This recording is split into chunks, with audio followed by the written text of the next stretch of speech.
Hey, this is Josh with Iowa American Rescue, and today we're going to talk about how tourniquets can actually cause harm to your patients if you don't know what you're doing. Normally we think of tourniquets as a no-fail type intervention, but there's actually several reasons that these can be ineffective and sometimes cause harm to the patient.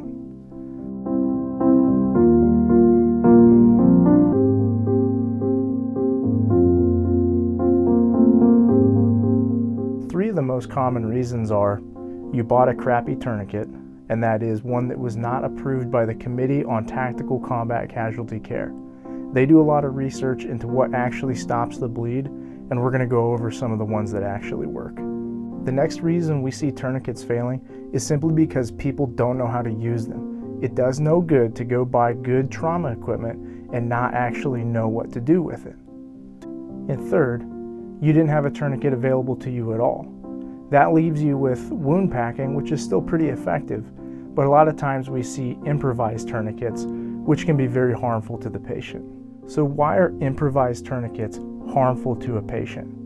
Well, that goes into the anatomy, and we're going to draw that on the blackboard here in a way that you might be able to understand that. So a lot of people will think if they don't have a commercially available tourniquet that can actually stop the bleeding, putting on a belt loop or shoelaces or any of those different things, that's going to be better than nothing. Well, that can actually cause more problems depending on what type of bleed you have and depending on how much occlusion you actually get on the vessel that's open. So inside an extremity, there's high pressure lines that pump blood out to the rest of the body.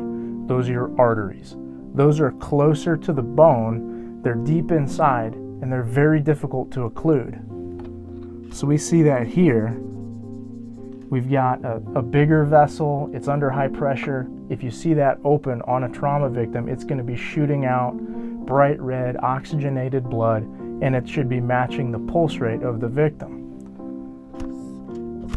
So that pumps blood out.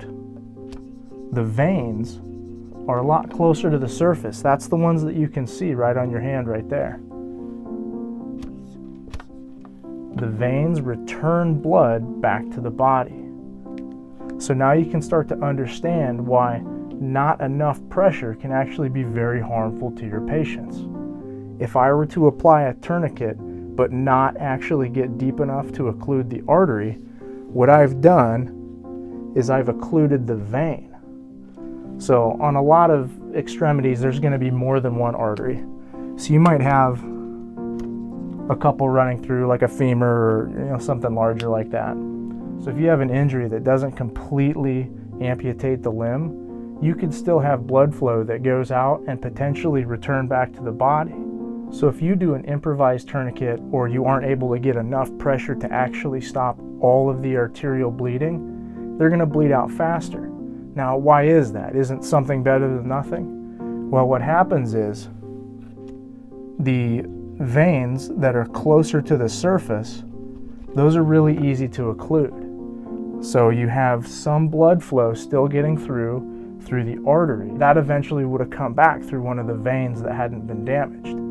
Any of that blood that you could have returned back to the body is now stuck behind your improvised tourniquet. So they're losing blood without the benefit of any of that returned blood in their venous system. So pretty simple, pretty quick explanation. But if you want to understand that for yourself, it's pretty easy. You can occlude a vein just by pressing on your hand.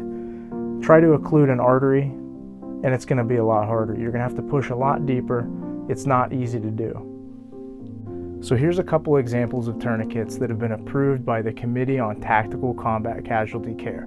So these are a bunch of gurus and doctors that go through and actually pressure test these things to see if they can actually stop the bleed. So there are more options out there, but these are the most regularly available. They're the most cost-effective, I would say. So we're going to look at just a real basic overview of the CAT tourniquet and the soft T. So this is TACMed Solutions, North American Rescue. They're basically the same other than a couple different features. They have the windlass on here. So the initial traction or the initial pressure is applied by tightening this down, and then you use the windlass here as a mechanical advantage to get that extra little bit that will actually occlude the artery. So that's the key thing that you need to have. So on the cat tourniquet, it loops through and it attaches to itself with Velcro. Rock solid, works really well. TacMed Solutions Soft T, basically the same thing. Spin the windlass, tighten it down, stop the bleed. The only difference with this one, and I've had some personal success with this, that I like trying to work around limbs that may be really damaged. You don't want to move them around a lot, or if you were to have an entrapment and you couldn't loop that over. I really like the buckle here. That's the only difference between the cat T and the soft T here. Otherwise they work basically exactly the same. This is the key.